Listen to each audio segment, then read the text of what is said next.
happy kita to announce that the Schools Division of Aklan have reached more than 100% of its target enrollees for 2026-2027, no? Just last year for school year 2025-2026, total enrollment naton iya sa Aklan or sa Schools Division of Aklan is 15,082. Daya tanan nga estudyante hay halin sa kinder hasta sa grade 12. From that 15,000 nga enrollment naton last year, nag-jump kita at medyo masyadong mataas, no? Meaning to say, do aton nga gin-target abi kara nga enrollment hay ana it kinder, ana it grade 1, ana it grade 7 at ana it grade 11. So daya pa nga mga grade levels nga ra, ro aton nga ginsundan gid, no? Para makita natin kasi daya abi nga mga grade level nga hay ro tawag natin kara hay mga entrant level. Kinder, grade 1, grade 7, and grade 11. So towards senior high school, towards junior high school, towards grade 1, ag syempre ro very critical per mi nga ro ato nya kinder. Kasi di kara abi ro sa kinder enrollment nga ray daya ro ga determine it atong mga enrollment sa mga masunod pa nga mga enrollment nato, no. Di kara nato makita kung may drop kita it enrollment or may increase it enrollment sa aton nga kinder nga enrollment. So as of this time, no, ro aton nga total enrollment iya sa atong schools division of Aklan, sa atong nga kinder, grade 1, grade 7, grade 11 is 19,636. That's 19,636. So if my rough calculation serves me right, this is more than 100 more than 105% increase from our enrollment last year. So mabaho ra imo nga increase, no? Considering with all the interventions that the DOH is doing now, ro aton gihapon nga enrollment sa kinder hay nagataas, which means amo gihapon kita nga mga estudyante nga nagasugod sa atong eskwelahan.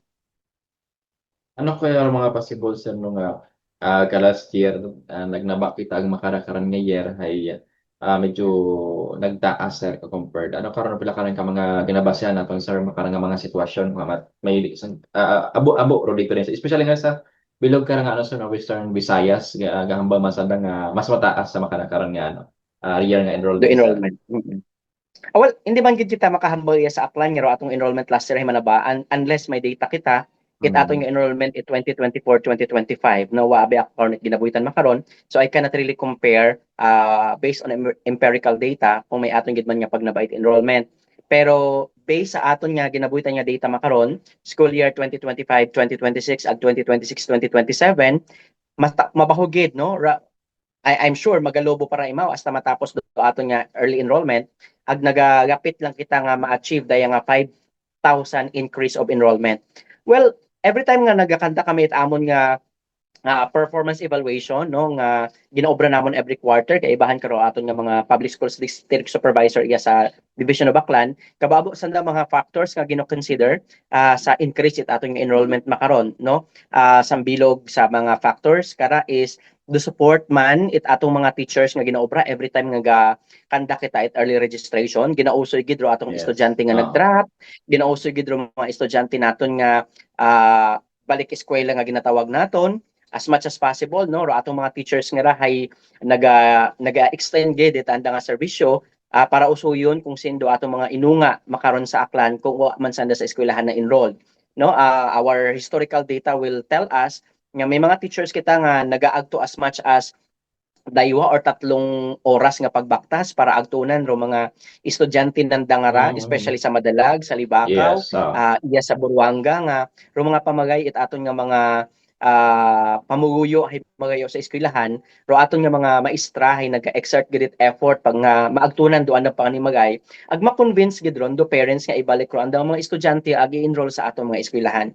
Our program in the Department of Education is very aggressive pag abot sa aton nga mga school age learners nga ginatawag nga as much as possible hay kung randa nga edad hay school age dapat iagid kat sanda katon sa atong eskwelahan ag sanda hay enrolled gid. Ag of course ginapasagamatan man naton siguro sa bilog sa factors it aton nga increase nga ra sa enrollment makaron is ro aton man nga mga programs ag projects iya sa Schools Division of Aklan. May aton nga program iya sa Aklan makaron nga ginapatupad nga Project Bukas ag project ano nga ni aton nga program nga sambilog kanon word abi mo ra nga medyo madagom kaya medyo ko namat na sir. naduduga ako kung paano imo i-remember.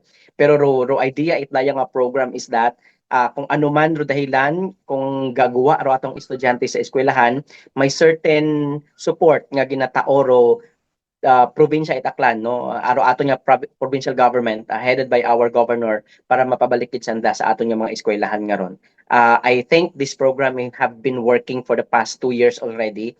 Agdayag gid sa bilog na ako nga nakita nga programa nga naga-siphoned or naga-obra it paagi no mechanism imora para mapabalik naton lutanan natong estudyante iya sa eskwelahan nga nag-drop nga nag-decide nga mag-stop ag abo man kita nga factors nga dapat i-consider based again sa aton nga empirical data sa akan sambilog actually sa mga nakikita naton nga rason kung haman nagagawa sa eskwelahan naga-drop ro aton mga estudyante Mm. is financial access Yes. to school no do distance it nga bagay sa andang school and at the same time may mga estudyante kita nga nagatrabaho gon ginapili nanda nga maging provider Yes. sa andang pamilya kaysa mag-eskwela. So doon do medyo top 3 reasons kun amat kun naman naganabaro aton nga enrollment iya sa aton nga schools division of Baclano do labor nga well I cannot really call it a child labor kasi wa man kita data halin sa atong DSWD but based on the data or input nga ginatao katon nita atong mga public schools district supervisor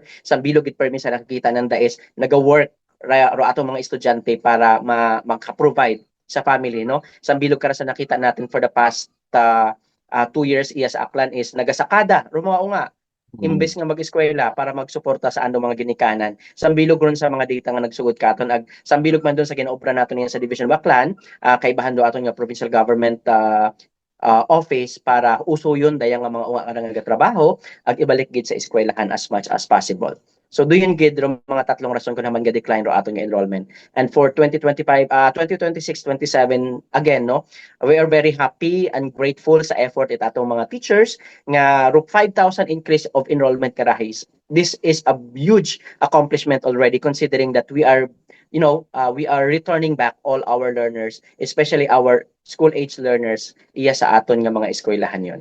So success mahambay na kon nga Yes. success ra sa patigayon naton nga early registration iya sa atong probinsya.